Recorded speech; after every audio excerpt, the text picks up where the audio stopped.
what do you make of the Conor McGregor phenomenon? I know you tweeted right before the fight, your heart says Aldo and your head said McGregor, which says so much about you as an analyst, really. You've obviously been in the UK. You've seen him coming up through the Cage Warriors. Last time you were here with Patrick Vickers, he's been talking about Conor McGregor for 3-4 years. Like you said, John Gooden was calling his earlier fights. If you're in Europe, it's not a surprise. If you're in America, he's quite surprising. What do you make of the McGregor phenomenon, the recent fights, everything? I love it. I love it. It's interesting for me because I find it as fascinating as I do challenging, because a part of me is like, God, I want to be in there doing what he's doing. He's got the talk, he's got the skills, and I kind of feel like there was a point in my career where I was on my way to being where he was. I didn't have the out of control confidence that he's got. I was always like we were saying, I was always quite honest with myself. But at the same time, I love the brash, the trash talking, the breaking fighters before the fights even started, and he's drawn so much attention to a weight class that had before been quite stagnant. As much as I love champions to defend their belt and to reign and be fantastic, and as much as I wanted Aldo to win on Saturday night for no other reason other than I just didn't want him to lose because he's Jose Aldo. I think Conor's absolutely fantastic for the sport. I mean, he has the potential to take us into an area that we've not experienced before. I think he has. I think Ronda did the first big push, and I think McGregor's the next one. And so you kind of love it and hate it. There's something also very American about it too, and over the top completely, right? Yeah. And a martial artist, but at the same time, Conor can be a very grounded martial artist as well. I think he is. I think he is a very grounded martial artist, and I think there was a point in his career where, and I think it was kind of around the world tour, it kind of got away from him a little bit, and it's almost like in the build-up for this last fight against Aldo, he was far calmer and much more at peace with the whole situation. I mean, obviously, the work he's been doing with Ido Portal as well. I'm a big fan of Portal's work, his movement patterns and stuff, and I feel like mixed martial arts has been moving in that direction for some time, and I think McGregor has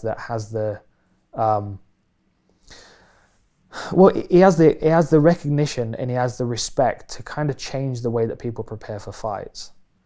I mean, the quote by John Kavanagh, we're upgrading the software without damaging the hardware, is one of the smartest things that's probably ever been said about the sport of mixed martial arts, because so many times people are getting in there beaten up. Like I used to do training camp and then the fight happened to be on the end of it. I was never in training camp preparing for a fight, and I can look back and review all of my training camps in the same way. I pushed too hard. I was always overtrained. There was always something that wasn't moving well, that was sticking, that was painful, that was injured. And when you watch McGregor in there now, just the way he moves, you can see how, like he said, how free his movement is. That's a beautiful thing, and I think that the phase in which I was competing mixed martial arts, we'd lost touch with that. And the direction that mixed martial arts is going now is much more where I would want to be a part of it. And that's a lot of it is down to McGregor and bringing awareness to these different alternative approaches to training. And Gunnar Nelson as well. We can't discredit him as well. Yeah, I think you were kind of in Vegas at the time where that super hard rounds of sparring, kind of the old AKA type sparrings on Tuesdays and Fridays, and you go in there and get beat was kind of the thing. And I think people were just starting to move away from that and think, wait a second. And then Conor obviously has fully embraced that and almost flipped it over 180 degrees. And he even said in the press conference, he's like, I didn't wake up that day with my foot hurting. I didn't wake up this. And I had Ido Portal in here about 4 months ago, and then we did another interview after he had actually trained with Conor in Dublin. And he emailed me when they were in LA about a week ago, and he's like, Brian, we're here on the beach. He's like, everything is cool. Everything is great. We are relaxed. We're having fun. And I was just thinking, what a great mental state to be in, as a great contrast to what we saw Rousey in, where there's so much pressure, but they're in this just gelled state. They're out having fun, moving, being free. And then and I love Aldo, and I love him as a champion. I remember in the EC days, and I remember him chopping Uriah Faber's leg down to where Master Tong was lifting Uriah up from the center of the ring and putting him on the a stool because he couldn't move. But you have to to know that that kind of meme of the Thai boxer, the low kick, you do see that over and over in him. And with Conor, you see this whole openness to a new kind of motion. Yeah. And so it's incredible to kind of to see that. And when Ito also came back here and we did this moving conversation, which we're going to publish in a couple weeks, but he said, Brian, there's two Conors. There's the showman and there's the martial artist that hangs out in the gym and likes to have fun and jokes. And then there's the guy you see, on the world tour with Jose, where he's just completely over the top. And that Go Big press conference, like I was just flabbergasted, and I follow the sport and I was just like literally he went big. Yeah. And you've got every other belt holder on the stage that is just silent.